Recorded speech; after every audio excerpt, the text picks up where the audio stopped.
नमस्कार. मी किशोर डोके. प्राथमिक शिक्षक ते लिखाणाची आवड असणारा, अभिव्यक्त होऊ पाहणारा एक सामान्य माणूस अशी माझी ओळख. ज्या आदिवासी संस्कृतीचा मी एक भाग आहे, त्या उदात्त संस्कृतीतील जननायक बिरसा मुंडा, आद्य क्रांतिकारक वीर राघोजी भांगरे, रॉबिनहूड तंट्या भिल्ल आणि सर्व आदी महापुरुषांना मी वंदन करतो. आणि उलगुलान एक साहित्यिक चळवळ या फेसबुक पेजवरील माझा आजचा हा 101 अभिव्यक्ती प्रयोग. याआधी 100 व्यक्त्यांनी आपलं मनोगत व्यक्त केलेलं आहे आणि या सगळ्या विचारवंतांना एका छत्राखाली आणण्याचं काम उलगुलान एक साहित्यिक चळवळ या फेसबुकचे क्रिएटर माननीय सखाराम डाकोरे सर यांनी केलेलं आहे. मी त्यांचे आभार मानतो आणि आज त्यांचा वाढदिवस. मी त्यांना निसर्गमय लाख लाख शुभेच्छा देतो आणि आजच्या माझ्या अभिव्यक्तीला सुरुवात करतो. मित्रहो, खरं तर एखादा समाज जेव्हा निर्माण होत असतो तेव्हा त्या समाजामध्ये विविध प्रश्न निर्माण होत असतात आणि मग समाज आणि सरकार याच्यामध्ये जे द्वंद्व पेटतं ते कायमचंच. आदिवासी समाजसुद्धा याला अपवाद नाही. आणि ज्या पद्धतीने आज आदिवासी संस्कृती, आदिवासी परंपरा, आदिवासींचा निसर्गवाद याबाबत स्वतःचा एक ब्रँड आहे. आदिवासी समाज एक ब्रँडेड समाज आहे. आणि मग जर आदिवासी समाज ब्रँडेड समाज आहे तरीसुद्धा आदिवासी समाजामध्ये समस्या का? खरं तर समस्या निर्माण व्हायला एकंदरीत लोकजीवनसुद्धा कारणीभूत असतं आणि इथलं राजकारणसुद्धा कारणीभूत असतं. जर आपण इंग्रजांच्या काळामधला जर विचार केला तर इंग्रज भारतातील सर्व लोकांना नेटिव्ह म्हणजे रानटी समजायचे आणि नेटिव्ह समजत असल्यामुळे तथाकथित जी इंग्रजी शिकलेली तरुणांची पिढी पुढे आली, ती पिढीसुद्धा भारतीय संस्कृतीचा अनादर करू लागली. कदाचित हाच प्रश्न आज आदिवासींच्या बाबतीतसुद्धा निर्माण झाला आहे का? तर मग मी याच्यावरती स्पष्ट मत देईन की हो, आज आमची शिकलेली पिढीसुद्धा कुठेतरी आदिवासी समाजाला नेटिव्ह समजायला लागली, रानटी समजायला लागली आणि आपल्या उदात्त परंपराचा कुठेतरी त्याग करायला लागली. आणि आम्ही इतर समाजाच्या किंवा इतर विचारवंतांच्या मानसिकतेचे गुलामसुद्धा व्हायला लागलेलो. जर इतरांचे गुलाम म्हणून जगायचं असेल तर बाबासाहेब आंबेडकर म्हणतात तसं की तुम्हाला स्वाभिमान शून्य आणि लाचारीचे जीवन जगायचे होते तर आईच्या गर्भातच तुम्ही का मेला नाहीत, असा प्रश्न ते जेव्हा विचारतात तेव्हा खरोखरच आम्हालासुद्धा लाज वाटायला लागते.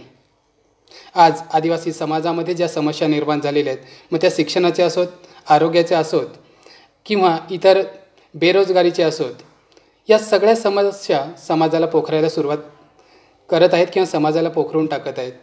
मी कुणी एखादा विचारवंत नाही, परंतु लेखणीच्या माध्यमातून या प्रश्नाला कुठेतरी वाचा फोडण्याचं काम करतो आहे.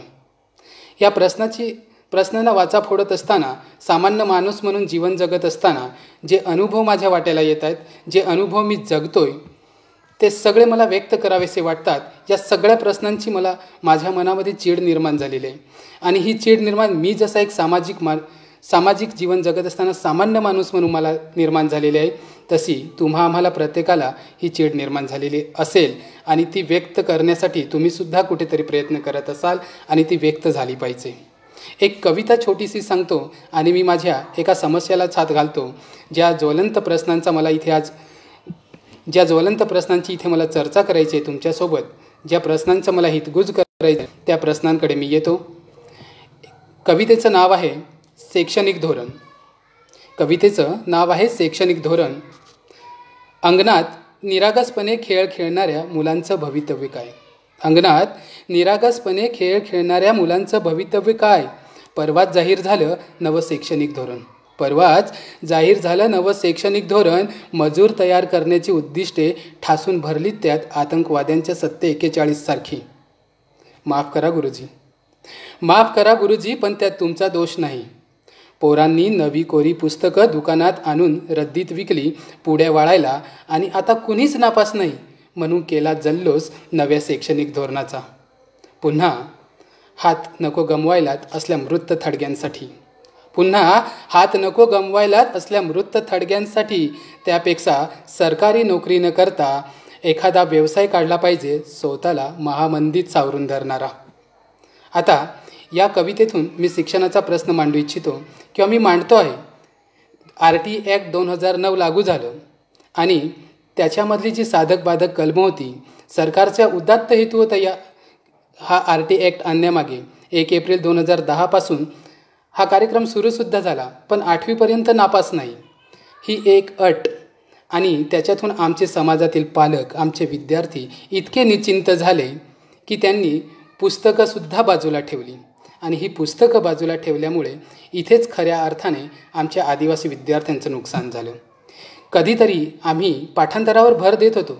मी पाठांतराला विरोध करतो अशातलाही भाग नाही, पाठांतराचं समर्थन करतो अशातलाही भाग नाही. परंतु कुठेतरी जी आकलन क्षमता विद्यार्थ्यांची, एकाग्रता कुठेतरी वाढीत लागत होती, ती या शिक्षण व्यवस्थेने संपूर्णपणे नायनाट करून टाकली. या शिक्षण व्यवस्थेने त्याला कुठेतरी बाधा पोचवण्याचं काम केलं.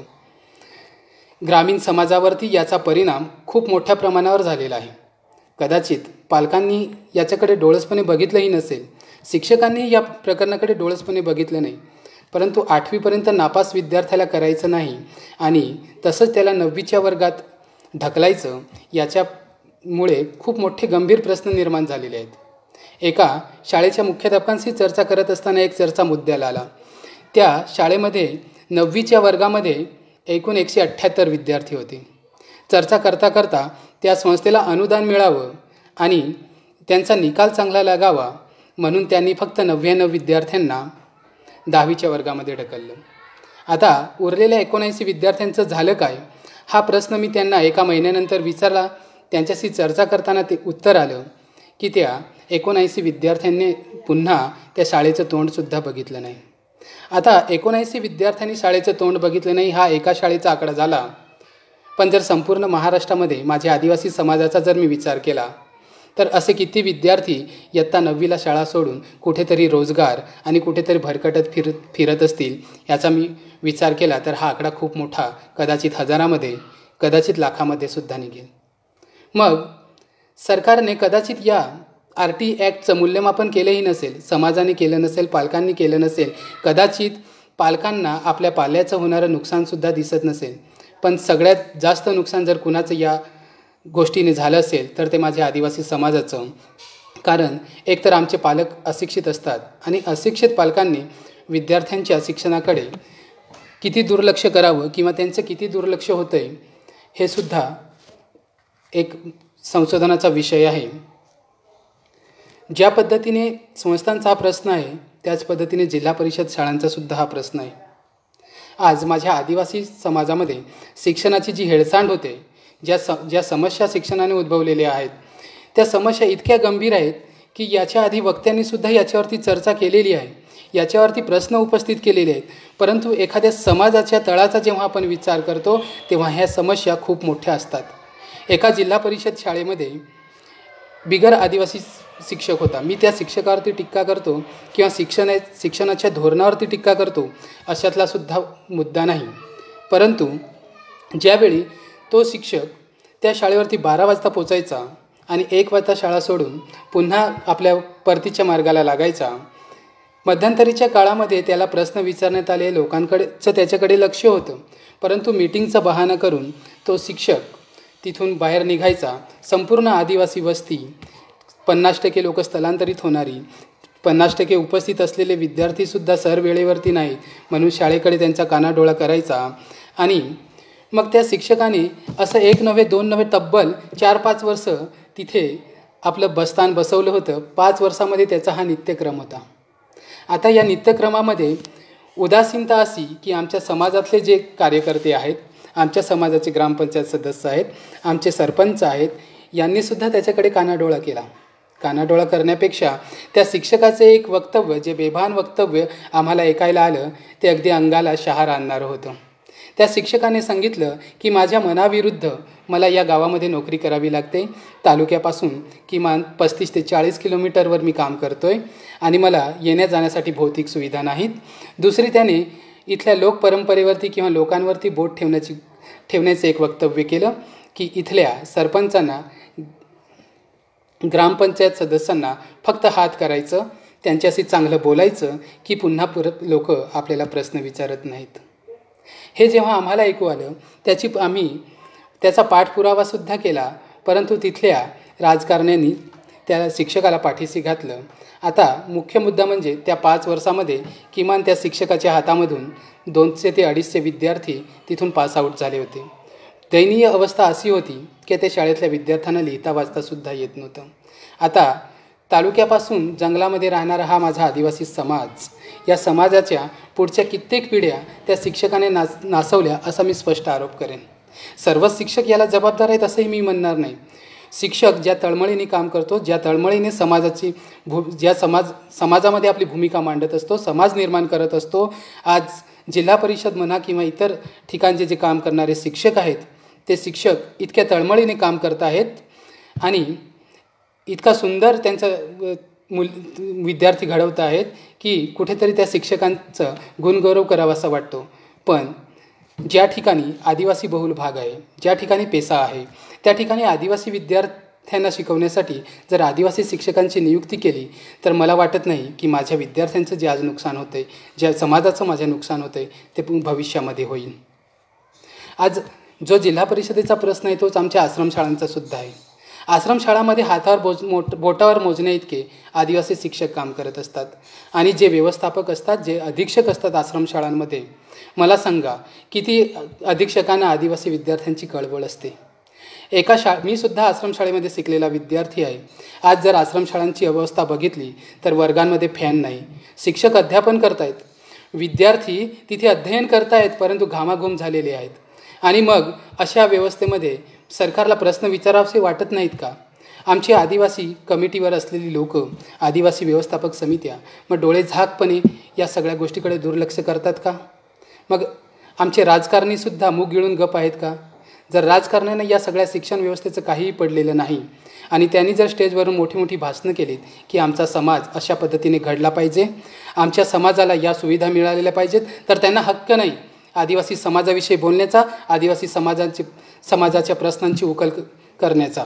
जर तुम्हाला या गोष्टीचं गांभीर्य नसेल तर तुम्ही एक समाजाची फळीच संपूर्णपणे वाया घालवत आहात.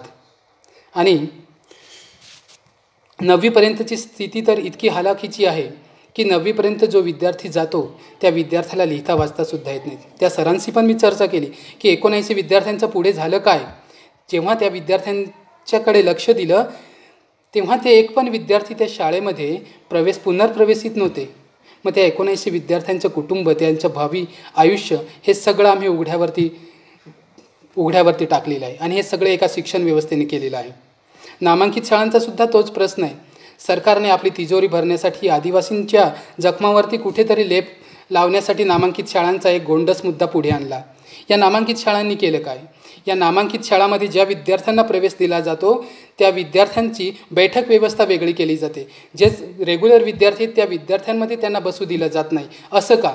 जर नामांकित शाळेचा उद्देश तुमच्या जगामध्ये जी स्पर्धा चाललेली आहे त्या स्पर्धेमध्ये आदिवासी विद्यार्थी टिकावा, त्या स्पर्धेची जाणीव आदिवासी विद्यार्थ्याला व्हावी, हा जर तुम्ही उदात्त हेतू ठेवून त्या नामांकित शाळामध्ये आदिवासी विद्यार्थ्यांना प्रवेश देत असाल तर मग त्याचं पर्यवेक्षणसुद्धा तुम्ही केलं पाहिजे. पुण्यासारख्या एका छोट्याशा शाळेमध्ये, नामांकित शाळेमध्ये एका मुलीवरती, एक नव्हे तर 3-4 मुलींवरती अत्याचार होतो आणि ते प्रकरण उघडकीस येऊनही आमचा आदिवासी समाज मूग गिळून गप्प बसतो. अशावेळी ज्या आदिवासी संघटना स्वतःला म्हणवतात की आम्ही आदिवासी कार्यकर्ते आहोत, ते कार्यकर्ते सगळे जातात कुठे? माझा हा जाहीर प्रश्न आहे. कित्येक विद्यार्थिनींचं आयुष्य या नामांकित शाळांमधून बर्बाद होतं आहे. 5 गणीसारख्या नामांकित शाळेमध्ये एका विद्यार्थ्याला मारहाण केली जाते. केवळ दुसरीचा विद्यार्थी, कोवळं वय 7 वर्षाचा विद्यार्थी, आणि त्या मारहाणीमध्ये तो विद्यार्थी मृत्यू पावतो तरीसुद्धा त्याच्यावरती कोणीच बोलत नाही.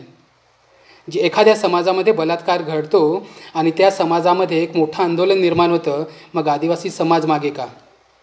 आदिवासी समाज इतरांचा मानसिक गुलाम आहे का? जर आदिवासी समाज मानसिक गुलाम असेल तर ही मानसिक गुलामी आम्ही आजच झुगारून दिली पाहिजे.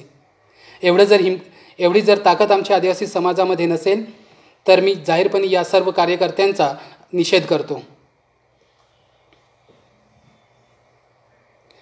ज्या आदिवासी विद्यार्थ्यांना वेगळी वागणूक दिली जाते, आज आदिवासी विद्यार्थी खेळांमध्ये सुद्धा मागे नाहीत, परंतु खेळाच्या माध्यमातून जे आदिवासी पुढे येतात, जे आदिवासी विद्यार्थी पुढे येतात त्या विद्यार्थ्यांना कितपत चांगल्या सुविधा दिल्या जातात. आज क्रिकेटसारखा खेळ आहे की त्या खेळामध्ये हजारो तरुण आपलं कौशल्य दाखवतात, पण साधी असोसिएशनसुद्धा आमची नाही आणि एकसुद्धा विद्यार्थी आमच्या पुढे कुठल्या स्पर्धेमध्ये चमकत नाही. ही सुद्धा आमची शोकांतिका आहे.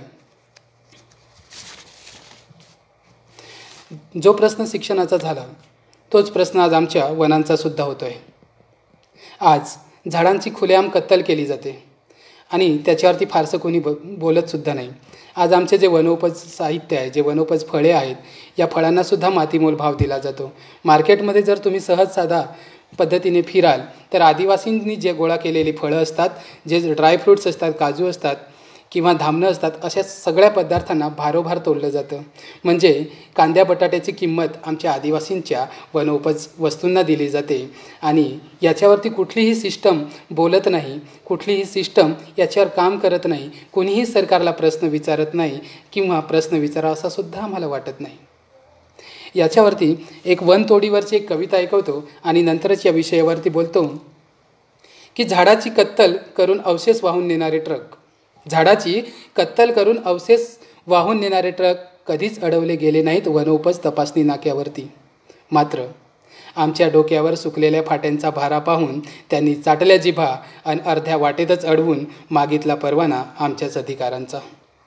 वनस्पतीच्या तस्करीसह तुटलेल्या झाडांच्या बुडांचा आरोप ठेवला गेला आमच्यावर.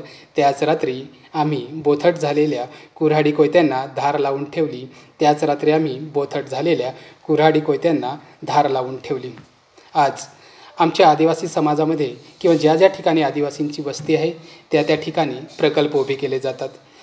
एखादं बंदर बांधायचं असेल किंवा समुद्रामधली एखादी जमीन बुजवायची असेल तर त्या ठिकाणी ज्या ठिकाणी आदिवासींचे डोंगर आहेत त्या ठिकाणी डोंगरांचं खच्चीकरण केलं जातं, सपाटीकरण केलं जातं आणि आमच्या आदिवासी समाजाचे ज्याच्यावरती उदरनिर्वाह चालतो ते डोंगर भुईसपाट केले जातात.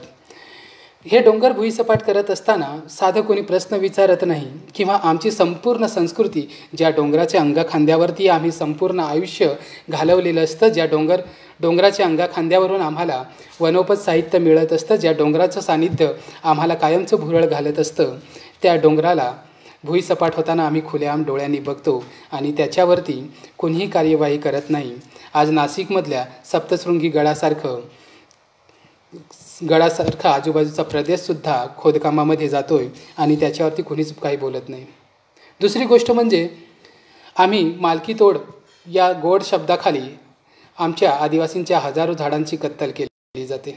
एका बाजूने सरकार 33 कोटी वृक्षांची लागवड करते आणि दुसऱ्या बाजूने ज्या ठिकाणी आदिवासींची वस्ती आहे त्या ठिकाणी संपूर्णपणे आदिवासींचं वनातले अधिकार सगळं काढून घ्यायचं आणि आदिवासीला कुठेतरी उघड्यावरती आणायचं.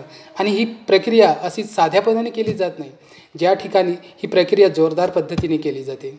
आज जव्हार तालुक्यासारखा मी प्रश्न मांडेल की जव्हार तालुक्यामध्ये पुढच्या 50 वर्षामध्ये फक्त जव्हार तालुका हा फक्त वाचेल, बाकीच्या ठिकाणी संपूर्ण धरणं होणार आहेत आणि आदिवासी समाज इथून नागवला जाणार आहे. मग जर आदिवासी समाजाला इथून स्थलांतर केलं जाणार असेल तर ते कुठं केलं जाणार? तर ज्या ठिकाणी एकही झाड नाही त्या ठिकाणी आदिवासी समाजाला नेऊन ठेवलं जाईल. उजाड प्रदेशामध्ये आदिवासीचं पुनर्वसन केलं जाईल आणि त्या ठिकाणी आदिवासींची संपूर्ण संस्कृतीच नष्ट होईल. हे आजचं स्पष्ट चित्र आपल्या डोळ्यासमोर उभं आहे. तरीसुद्धा याच्याविषयी कोणीही बोलत नाही. जो प्रश्न आमच्या वनांचा आहे तोच प्रश्न आरोग्याचा सुद्धा आहे. आज आम्ही ज्या भक्ताला नावं ठेवतो त्या भक्ताला थोतांड म्हणतो आणि दुसरी संस्कृती म्हणतात हो, इतर लोकसुद्धा त्या भक्ताला थोतांड म्हणतात. परंतु सर्पदंश झाला असेल किंवा एखादा आजार झाला असेल तर पहिला मानसिक आधार देण्याचं कोणी काम करत असेल तर तो आमचा भगत असतो, तो आमचा प्रथम उपचार करणारा एक वैद्य असतो.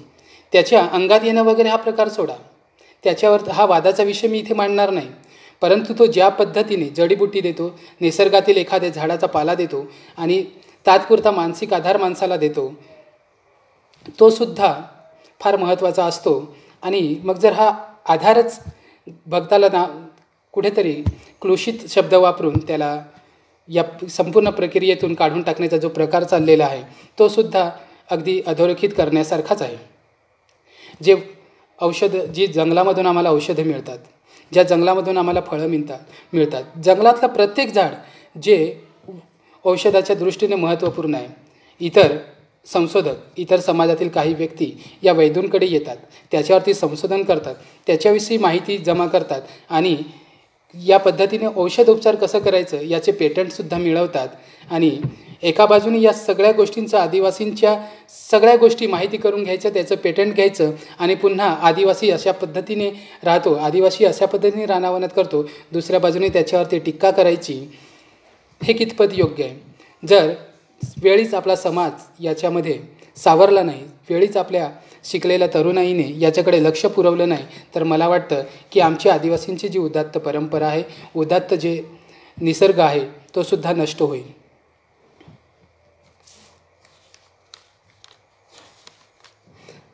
आज ज्या विचारवंतांनी याच्या आधीसुद्धा समाजामधले गंभीर प्रश्न चर्चिलेले आहेत, त्यांच्यावरती चर्चा केलेली आहे, परंतु जेव्हा आम्ही समाज आणि सरकार याच्यामधल्या प्रश्नांची चर्चा करत असतो त्यावेळी ते युद्ध सरकार आणि एका समाजामधलं असतं. परंतु समाज ज्या गोष्टींनी बनत असतो, समाज ज्या व्यक्तींनी बनत असतो, त्या व्यक्तींचे वैयक्तिक प्रश्न हे खूप गंभीर असतात. ते व्यक्ती असतात, व्यक्ती ते समाज असतात आणि व्यक्ती ते राजकारण असे असतात. आज आपण समाजाची चर्चा सोडूयात, एक सामान्य माणूस म्हणून विचार करूयात. सामान्य माणसाला समाजामध्ये जगत असताना कुठल्या प्रश्नांना तोंड द्यावं लागतंय? तर मी म्हणेन की इथला आदिवासी माणूस अत्यंत भयानक अशा परिस्थितीला तोंड देतो आहे. आज त्याचं अस्तित्व नष्ट होतं आहे की उद्या अस्तित्व नष्ट होतं आहे, अशा पद्धतीच्या एका उंबरठ्यावर आदिवासी समाज येऊन ठेपलेला आहे, एक व्यक्ती येऊन ठेपलेला आहे. त्याचं युद्ध हे गावच्या एखाद्या पुढाऱ्यापर्यंतसुद्धा असतं, एक आपल्या समाजाबद्दलसुद्धा असतं आणि मग तो विविध मार्गाने हे आपले हक्क मिळवण्याचा प्रयत्नसुद्धा करत असतो. आपण एक सामान्य माणूस म्हणून विचार करूयात, आपल्याला समाजात जगत असताना कुठल्या प्रश्नांना तोंड द्यावं लागतं आहे? आमचे जे स्थानिक राजकीय व्यक्ती आहेत ते सुद्धा आम्हाला समाजातला घटक म्हणून वागवतात का? एखादा जर गरीब व्यक्ती असेल तर त्याला समाजामध्ये तितकंसं स्थान नसतं. आम्ही जेव्हा समाजाचा विचार करतो, समाजातल्या प्रत्येक घटकाचा विचार करतो, तेव्हा समाज म्हणजे आमचा एक सशक्त समाज आहे आणि त्याच्यात घटक जे सगळे व्यक्ती आहेत सगळे आम्हाला अनुकूल आहेत असंच आम्ही समजतो. आणि राजकारणीसुद्धा असंच समजतात की आमच्या आदिवासी समाजामध्ये कुणाही खरी, आमचा आदिवासी समाज सगळ्या राजकीय योजनांचा लाभ घेतो आहे आणि हे प्रत्येक आदिवासी माणूस आज सुखी आणि शांत जीवन जगतो आहे. पण मित्रहो, तसं नाही आहे. जेव्हा प्रत्यक्ष एखादी व्यक्ती समाजातला घटक म्हणून जगत असते त्याला असंख्य प्रश्नांना तोंड द्यावं लागते. मग तो जर एखाद्या राजकीय पक्षाचा नसेल, तो एखाद्या संघटनेचा का सदस्य नसेल, तर त्याला ज्या पद्धतीने निग्लेक्ट केलं जातं, ज्या पद्धतीने त्याला समाजापासून दूर ढकललं जातं, हा मुद्दासुद्धा अगदी विचार करण्यासारखा आहे आणि हा मुद्दा स्थानिक लेवलचा आहे. अगदी मी याच्यावरची एक कविता वाचतो, योजना नावाची, म्हणजे आपल्याला याच्यावरची कल्पना येऊन जाईल. कवितेचं शीर्षक आहे योजना. योजना मिळणार म्हणून पुढाऱ्याच्या दारापुढे रांग, पाटलाचा, सरपंचाचा, ग्रामसेवकाचा सहीचा पुरावा घेऊन. योजना मिळणार म्हणून पुढाऱ्याच्या दारापुढे रांग, पाटलाचा, सरपंचाचा, ग्रामसेवकाचा सहीचा पुरावा घेऊन. अशिक्षित डोळ्यात सपान साठवून टेकवला अंगठा साहेबानं दाखवलेल्या अर्जावर. योजना मंजूर झाल्यावर पुढाऱ्याच्या नावासहित त्याच्या नात्यागोत्यातली माणसं, त्याच्या मागे पुढे करणाऱ्या चाभऱ्यांना जाहीर झाला योजनेचा लाभ. आम्ही वाट पाहत होतो आमच्या नावाच्या घोषण्याची. अखेर आमच्या प्रकरणात त्रुटी असल्याचे सांगून अर्ज नामंजूर झाल्याचा फतवा संध्याकाळी काढला गेला साहेबाच्या तोंडून. या पद्धतीने जर आमच्या सामान्य माणसाचे हाल असतील तर आमचे राजकारणी किती डोळस आहेत हे मी स्पष्ट सांगेन. सामान्य माणसाच्या व्यथा अगदी खूपच बिकट असे आहेत. जी सामान्य माणूस झाला, जर एखाद्याला घरकुल मंजूर झालं असेल तर तो संपूर्णभर त्या घरकुलामध्ये 1 ते 2 वर्ष अडकून पडतो. आमचे ग्रामसेवक तालुक्याच्या ठिकाणी राहतात आणि मग गाव ते तालुका असा फेरफटका आम्हाला त्या ग्रामसेवकाकडे मारावा लागतो. आणि मग जर भाड्याला पैसे नसतील, रोजंदारीसुद्धा झालेली नसते, कारण घरकुल मंजूर झालेलं असतं आणि त्या घरकुल बांधण्यामध्ये त्या सामान्य व्यक्तीचा संपूर्ण जो रोजगार करण्याचे जे दिवस असतात, उन्हाळ्याचे दिवस असतात, ते त्याने त्या घरकुलामध्ये घालवलेले असतात. आणि एका बाजूने सरपंच, एका बाजूने ग्रामसेवक त्या संपूर्ण माणसाला नडत असतो. त्या माणसाला संपूर्ण वर्षभर त्या घरामध्ये बंदिस्त करत असतो, त्या घरकुलामध्ये बंदिस्त करत असतो. आणि मग सामान्य व्यक्ती या सगळ्या सिस्टीमच्या मागे सुद्धा धावत असतो. आज आमच्याकडच्या राजकारणाची स्थिती इतकी दयनीय आहे. आमच्याकडे पैसासुद्धा लागू झालेला आहे, परंतु इतकी दयनीय अवस्था आमच्या समाजामध्ये बघायला मिळते की आज ग्रामसेवक जो शासकीय कर्मचारी आहे आणि सरपंच जो या सगळ्या राजकीय घटनेचा प्रमुख आहे, ग्रामस्तरावरचा प्रमुख आहे, आज आमच्या आदिवासी समाजामधील सरपंचाची स्थिती अशी आहे की सरपंच मागे सेवकाची बॅग घेऊन ग्रामसेवकाच्या मागे चालत असतो. जर अशी कंडिशन आमच्या ग्रामसभेत असेल, आमच्या ग्रामस्थांची अशा पद्धतीची कंडिशन असेल, तर मला सांगा की आम्ही पंडित नेहरूंनी म्हटलं होतं की ग्रामस्तरावरचा राजकीय लोकशाहीचा पाळणा आपण खऱ्या अर्थानं लोकांच्या हातामध्ये दिला पाहिजे. जर अशा पद्धतीने आम्ही राजकारणाची आणि ग्रामव्यवस्थेची दोरी हाकत असू, तर मला सांगा कुठपर्यंत आमचा विकास होणार आहे आणि कुठपर्यंत आमची ग्रामव्यवस्था होत असेल, तर मला वाटत नाही की आम्ही फार काळ या ग्रामव्यवस्थेमध्ये टिकून राहू. आज आमच्याकडे पैसा लागू झालेला, मी आधीच म्हटलं की पैसा लागू झालेला आहे आणि मला एखाद्या सरपंचाने किंवा एखाद्या ग्रामसेवकाने सांगावं की पैसाच्या माध्यमातून आम्ही गावाचा यथोचित असा विकास घडवून आणलेला आहे.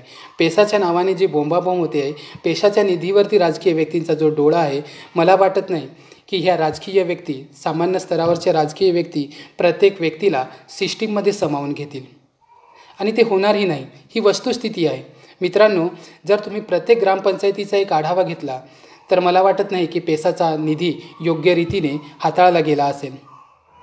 आज जी आमची पैसाची स्थिती आहे तीच तंटामुक्तीची सुद्धा आहे. आमच्याकडे ज्या तंटामुक्त समिती निर्माण केलेल्या आहेत ग्रामस्तरावरती, त्या तंटामुक्ती समित्यावरती जे सदस्य आहेत त्या सदस्यांनासुद्धा बिचाऱ्यांना माहिती नसतं की आम्ही तंटामुक्ती समितीचा एक भाग आहोत. तंटामुक्ती समिती अध्यक्ष, ज्याला कायद्याचा कसुद्धा माहिती नसतो, तो कुठेतरी एखाद्या पार्टीची बाजू घेतो आणि निकाल देत असतो. जर अशा पद्धतीने आमची ग्रामव्यवस्था उभी राहत असेल, तर आम्ही कुठल्या पद्धतीने म्हटलं पाहिजे की आमचा ग्रामीण समाज, आमचा आदिवासी समाज सशक्तपणे उभा राहतो आहे. मी तर स्पष्टपणे म्हणेन की आमचा विकास, आमचे सशक्तीकरण हे सगळे अगदी दिवास्वप्नासारखे आहेत आणि ते खरं आहे. मित्रांनो, जो प्रश्न मी आधीच म्हटलं होते की आम्ही एका सिस्टीमचे मानसिक गुलाम होत आहोत. मी आधीच सांगितलं की आदिवासी समाज हा एक ब्रँडेड समाज आहे. जर ब्रँडेड समाज आहे, त्याची स्वतःची उदात्त अशी परंपरा आहे, निसर्गवाद आहे, तर मग आदिवासी समाज सगळ्या गोष्टीमध्ये मागे कसा काय?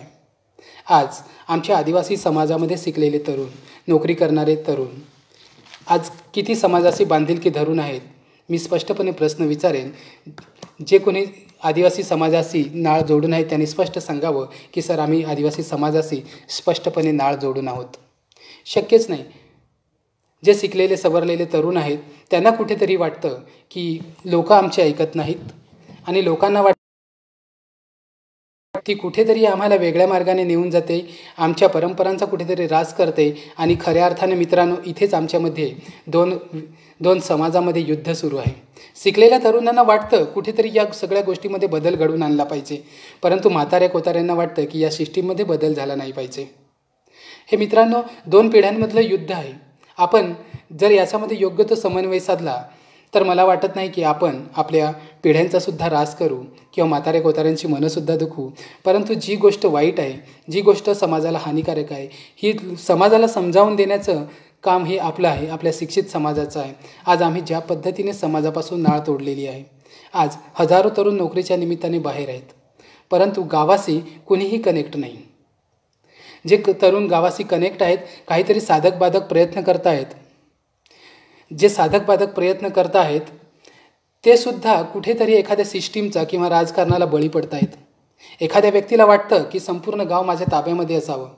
ठीक आहे, एखाद्या समाजाचं लिडरशिप घेणं काही वाईट नाही, परंतु लिडरशिप घेत असताना तुम्ही त्या समाजाला योग्य रीतीने समजून घ्या, त्या लोकांना समजून घ्या, लोकांच्या गरजा समजून घ्या, आपली परंपरा समजून घ्या. परंतु तसं होताना दिसत नाही. आज आम्ही ज्या पद्धतीचे मानसिक गुलाम झालेलो आहेत, काही संघटना आमच्याकडे येत आहेत, काही लोक आमच्या शिक्षित वर्गाचे मेळावे घेत आहेत. घ्या, मी खुशाल म्हणतो की आदिवासी तरुणांना एकत्र बांधण्यासाठी कुणीतरी प्रयत्न केले पाहिजेत, पण त्रयस्थ व्यक्तीने या बाबतीत पुढाकार का घ्यावा? आदिवासी समाजामध्ये शिकलेले सवरलेले तरुण नाहीत का?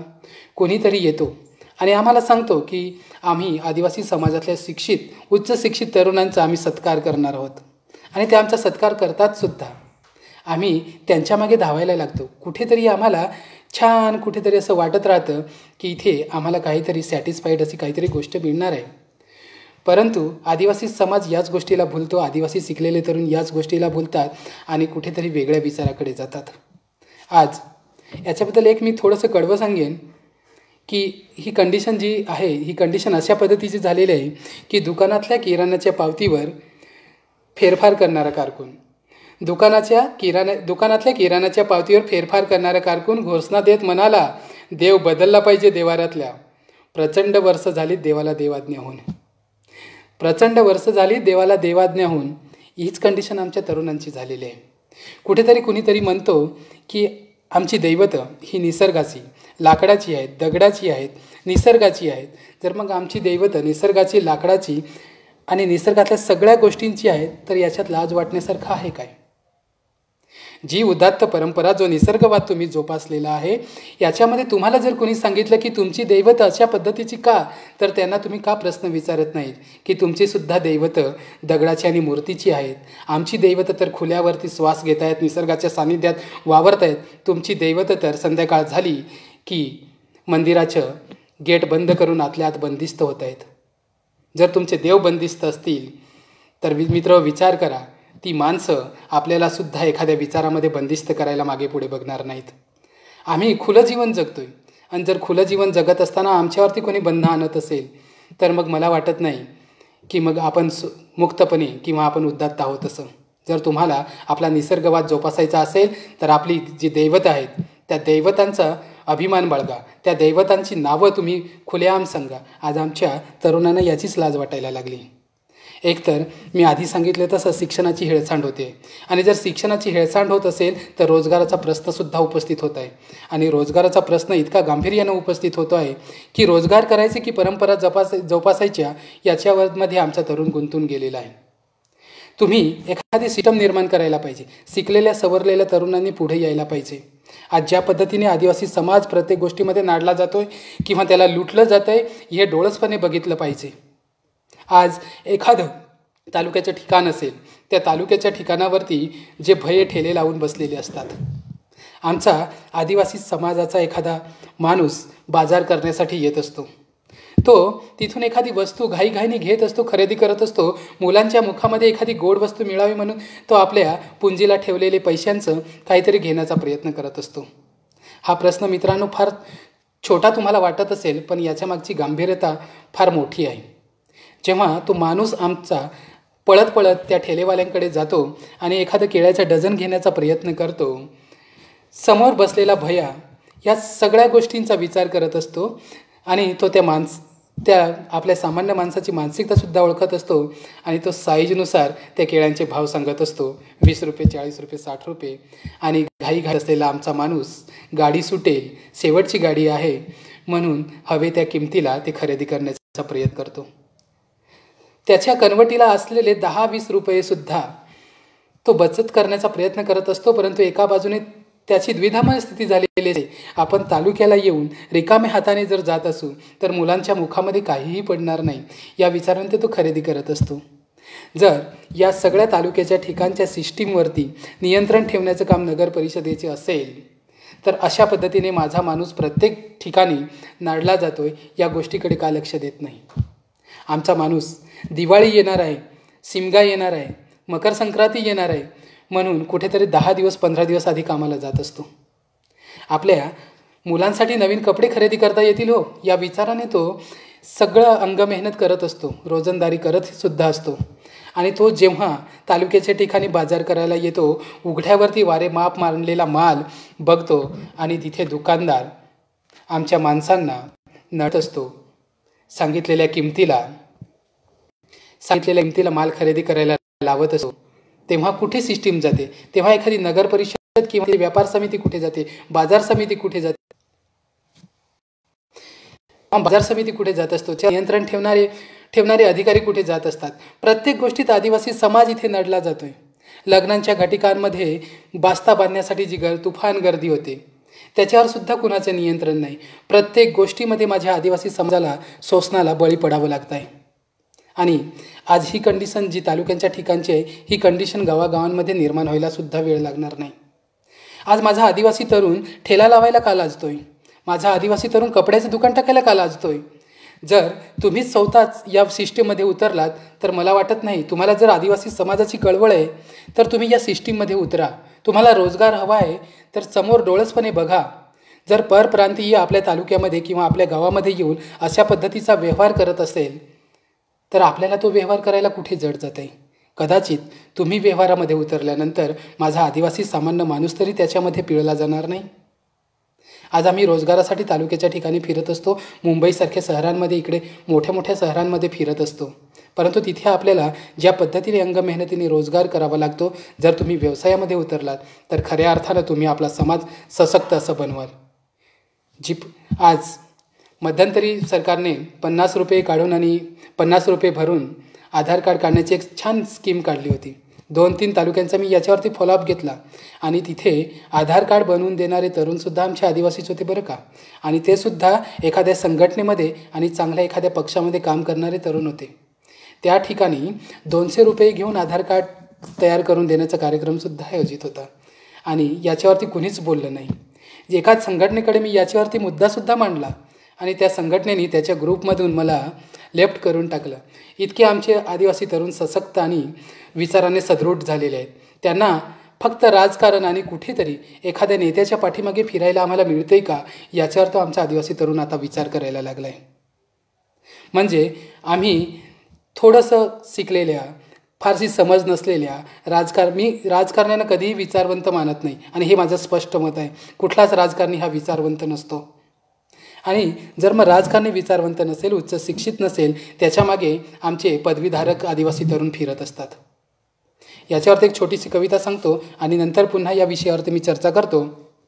की निवडणूक नावाची कविता आहे. परत त्यांच्या हातात विकासाचे घोषणापत्र, परत त्यांच्या हातात विकासाचे घोषणापत्र, आम्हाला वाचता न येणाऱ्या टर्म्स अँड कंडिशन, त्यांच्याच मागे म्हणावा लागतोय आम्हाला विकासपत्रातील मजकूर. अस्वस्थ आहे मी लिहायला वाचायला शिकल्यापासून. अक्षर ओळख नसलेल्यांच्या कपाळावर बांधलेल्या पट्टीवरच खराखुरा विकासाचा मजकूर अधोरेखित केलेला आहे. तपासून घेतोय आता मी त्यांनी वाचताना गाळलेल्या प्रत्येक अक्षराचा अर्थ, पण व्यर्थ. तपासून घेतोय मी आता त्यांनी वाचताना गाळलेल्या प्रत्येक अक्षराचा अर्थ, पण व्यर्थ. त्यांच्या कानावरती घोषणा पडतात आणि ते आजही पुन्हा मोर्चाच्या दिशेने धावत सुटतात. आज आमच्या तरुणांची ही कंडिशन झालेली आहे. कधी एकदा निवडणूक लागते, कधी एकदा पोटनिवडणूक लागते आणि आम्ही राजकीय व्यक्तींच्या मागे पुढे करतो. आणि राजकीय व्यक्तींच्या मागे पुढे करत असताना ज्या संघटना असतात, जे आपले संघटना स्वायत्तपणे मांडण्याचा प्रयत्न करत असतात, कुठेतरी एक विचारवाद घेऊन आमच्या संघटना जगत असतात, त्या संघटनासुद्धा याला बळी पडतात. तरुणांची एक सशक्त फळी निर्माण जी आदिवासी समाजामध्ये व्हायला पाहिजे, ती कुठेही बघायला मिळत नाही. एकतर आमचा आदिवासी तरुण व्यसनांमध्ये गुरफटून गेलेला आहे किंवा मोबाईलसारख्या विद्यापीठामध्ये आज गुंतून गेलेला आहे. आज तो व्हॉट्सअपसारख्या विद्यापीठामध्ये PhD करतोय. दिवसभर त्या व्हॉट्सअप किंवा फेसबुकवरती काय शोधत असतात त्यांनाच माहिती. आपला अमूल्य वेळ त्याच्यामध्ये वाया घालवत असतात. जर तुम्हाला असं म्हटलं जातं की जगातले 5% माणसंच ज्ञानाची निर्मिती करत असतात, बाकीची लोकं त्याच्यामध्ये फक्त लाभ घेत असतात. आदिवासी समाजामध्ये निर्माण करण्यासारखं असं फार काही आहे. जर तुम्ही निव्वळ खुल्या डोळ्यांनी आदिवासी समाजाचं निरीक्षण केलं मित्र, तर तुम्हाला एक म्हातारा माणूस विद्यापीठासारखा वाटेल. एक माणूस विद्यापीठाच्या विचाराच्या तोडीचा आहे. त्याच्याकडे असलेलं प्रगाढ ज्ञान तुम्ही कधी फायदा करून घेणार आहात? ज्यावेळी एखादी व्यक्ती तुम्हाला माहिती देत असते त्यावेळी ती परिपूर्ण देणारे नाही, परंतु तुम्ही म्हातारे कोताऱ्यांच्या मागे लागा. त्यांच्याकडे असलेल्या ज्ञानाचा फायदा करून घ्या. जर तुम्ही आज त्यांच्या मागे लागला नाहीत, आज त्यांच्याकडून ज्ञानाचा फायदा करून घेतला नाहीत, तर मी सांगतो की ज्या आदिवासींच्या उदात्त परंपरा आहेत त्या पुढच्या पिढीला सुद्धा मिळणार नाहीत आणि आताच्या आता नष्ट होतील. आज तुम्ही व्हॉट्सअपवरती, फेसबुकवरती दिवस घालवत असता. मी म्हणतो की पुढच्या 10 वर्षामध्ये आमच्या आदिवासी तरुणांना मानसिक आधार देण्याची गरज पडणार आहे. त्यांना कुठेतरी मानसिकता कशी जपावी याचे वर्ग काढावे लागणार आहेत. आज आम्ही फक्त फॉरवर्ड करतो आहे. आमच्याकडे जो एखादा विचार येतो आहे की नाही, त्याच्यावर आम्ही सारासार विचारसुद्धा करत नाहीत. का विचार करत नाहीत? म्हणजे विचार करण्या इतकंचसुद्धा आमचा मेंदू साबूत नाही का? एखादी पोस्ट आमच्याकडे येते, त्याच्यामध्ये काय खरं काय खोटं याचासुद्धा उहापोहा आम्ही करत नाही. ती पुढे फॉरवर्ड करत असतो, एका मित्राकडून दुसऱ्या मित्राकडे, दुसऱ्या मित्राकडून तिसऱ्या मित्राकडे, आणि त्याच्यावरती आम्ही सबंध दिवस चर्चा करत असतो. जर अशा पद्धतीने आमची कंडिशन होत राहिली तर मित्रांनो, आम्ही जे आदिवासी समाजाला सशक्त आणि मजबूत बनवण्याची भाषा करतो आहे ती अगदी वाऱ्यावरची आहे. आज आमच्या आदिवासी समाजामध्ये वेगवेगळ्या पंथांचा शिरकावी झालेला आहे. वेगवेगळ्या धर्मांचासुद्धा स्वीकार झालेला आहे. आज ज्या पद्धतीने आदिवासींच्या संस्कृतीचं बाजारीकरण केलं जातं आहे, एखादा धर्म आदिवासी लोकांवरती लादला जातो आहे. आज आदिवासी हिंदू आहेत की नाही हा सुद्धा मोठा अगदी सुंदर आणि इतका चांगल्या पद्धतीने चघळला जातो आहे की आमचे आदिवासी तरुण त्याच्यावरती इतके सुंदर चर्चासत्र भरवतात गलीतल्या गलीत की त्याच्यातून आउटपुट तर काही मिळत नाही, पण आमचा बहुमूल्य वेळ असा वाया घालवत आहेत. तुम्ही या सगळ्या धर्माच्या भानगडीत पडू नका. आपल्या समाजाला सध्याची गरज काय आहे? आम्ही आमच्या समाजाला सध्या कुठल्या पद्धतीने उभं करू शकणार आहोत? आम्ही आमची वाया जाणारी तरुण पिढी किंवा कुठेतरी चुकत असलेला एखादा तरुण, व्यसनाच्या आहारात गेलेला तरुण, याला आम्ही कुठेतरी कशा पद्धतीने उभं करू याचा विचार करा ना. तुम्ही एखादा धर्म आपला आहे किंवा नाही याच्यामध्ये विचार करत बसू नका. हा प्रश्न जे विचारवंत आहेत ते मार्गी लावतील. ज्यावेळेस विचारवंत या सगळ्यांवरती काहीतरी तुमची मदत मागणार आहेत त्यावेळी त्या विचारवंतांच्या मागे उभे राहा. किमान आपला धर्म कुठला आहे किंवा आपली जात कुठला आहे याच्यामध्ये तरी विचार करण्यामध्ये विचार घालवू नका. काही पंथ तर आमच्या आदिवासी समाजामध्ये असे घुसलेले आहेत की ते म्हणतात की आदिवासी देवदेवतांची पूजा करू नका.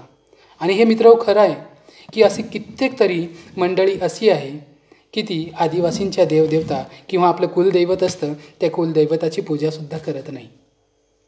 मग जर तो तुम्हाला पंथ प्यारा वाटतो, त्या पंथाची विचारसरणी प्यारी वाटते, तर मग आदिवासी समाजांच्या नावाखाली ज्या योजनांचा लाभ घेता त्या योजना तुम्ही खुल्याम ठुकरावा की, पण तुमच्यामध्ये ते धाडस नाही. आम्हाला त्यात एखाद्या पंथाचा विचारवादसुद्धा पाहिजे.